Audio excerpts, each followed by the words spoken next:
Amiche e amici di Solfatara News, bentrovati. Siamo ancora qui, ogni giorno, a osservare una terra che non resta mai davvero ferma. Una terra che continua a dare segnali, anche quando tutto sembra immobile. Ed è proprio in quei momenti che bisogna guardare meglio, perché spesso è lì che si nascondono i cambiamenti più importanti.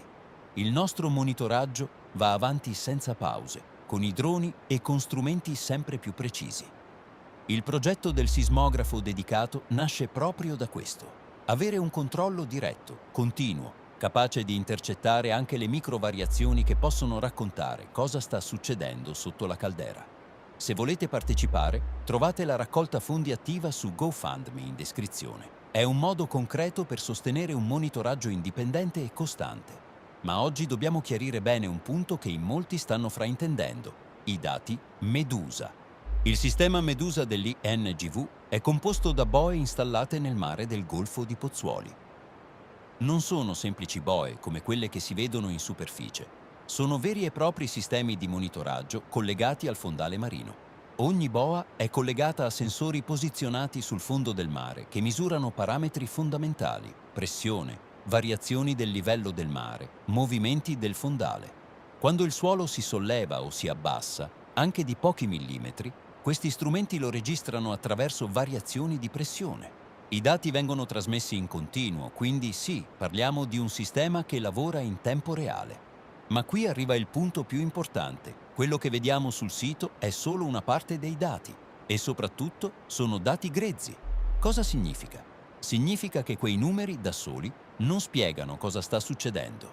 Devono essere filtrati, corretti da disturbi, confrontati con altri parametri come sismicità, deformazioni a terra e degassamento.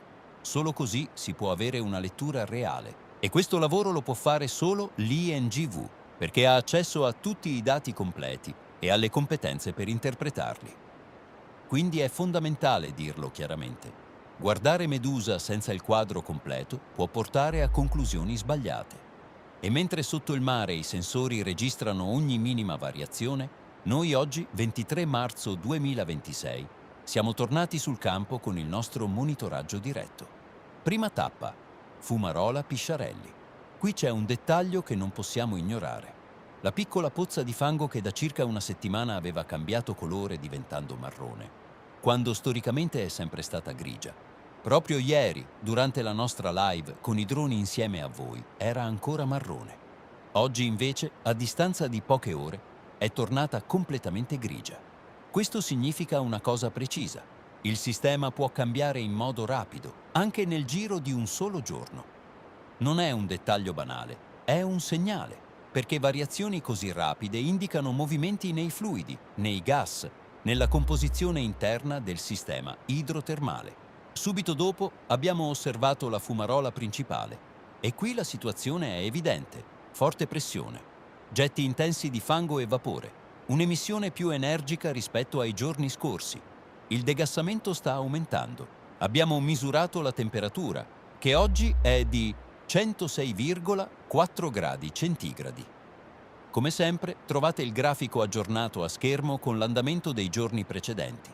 Ci siamo poi spostati nel cratere della Solfatara.